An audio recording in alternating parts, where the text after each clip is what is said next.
सूरज गुरूब हुए कुछ ही देर हुई थी। अफक पर नारंगी रोशनी अभी बाकी थी। आबादी से दूर खुश्क होते तालाब में मेंढक टटरा रहे थे।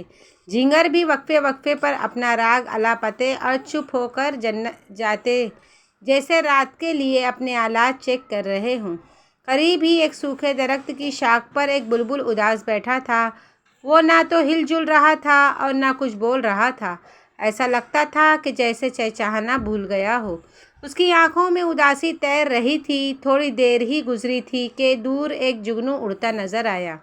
बुलबुल पर नज़र पड़ते ही वो सीधा इसके पास चला आया और पुरजोश लहजे में बोला, प्यारे बुलबुल, मुझे मालूम है तुम क्यों उदास हो। तुम्हें अपने घर जाना है, लेकिन अंधेरा हो गया है। आओ, मैं तुम्हें छोड़ देता हूँ।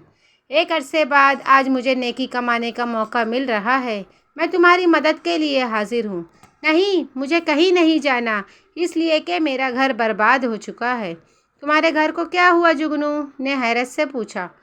जिस दरख्त पर मेरा घोंसला था उसे काट दिया गया है, बल्कि आसपास के सब दरख्त कट गए हैं। बुलबुल भराई हुई आवाज़ में बोला। हाँ, यहाँ तो बहुत से दरख्त थे, लेकिन अब एक भी नज़र नहीं आ रहा। आखिर दरख्त क्यों काटे गए हैं? जुगनू ने इधर उधर देखते हुए पूछा।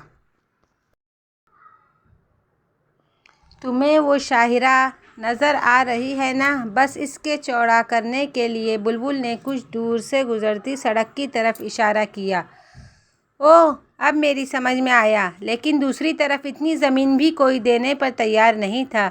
लिहाजा हुकूमत ने इन तमाम पुराने पेड़ों को काट डाला जो गुज़रने वाले को साया फराहम करते थे, और हज़ारों परिंदों इस पर बसेरा करते थे। बुलबुल ने कहा। जुगनू ने अफसोस से गर्दन हिलाई और बोला, इंसान ज़मीन का दुश्मन बन गया है। वो दिन ब दिन इसको बर्बाद कर रहा है। जंगल काटे जा रहे हैं, जिससे मौसम बदल रहे हैं और जगह जगह तबाही आ रही है।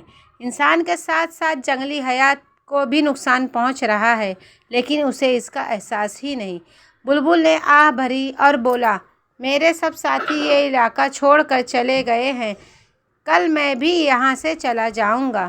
दोनों खामोश हो गए और अफक पर इस बदली को तकने लगे, जिसमें अभी रोशनी की कुछ किरणें बाकी थी। फिर जुगनू धीरे से बोला, हालात बहुत ख़राब हैं, लेकिन हमें नाउम्मीद नहीं होना चाहिए। इंसानों में अभी ऐसे लोग मौजूद हैं जिन्हें इस तबाही का एहसास है, और वो उसे रोकने की कोशिश करेंगे, ख़ास तौर पर बच्चे। इन्हें तो दरख्त और पौधे बहुत अच्छे लगते हैं। बुलबुल ने गर्दन हिलाई और बोला, हाँ, तुम ठीक कहते हो। हमारी बका इंसानों की नई नस्ल के हाथों में है। दोनों खामोश हो गए। जब अंधेरा बढ़ गया तो जुगनू रोशनी फैलाता एक तरफ उड़ गया और बुलबुल ने अपनी चोंच परों में छुपाकर आंखें मूंद लीं।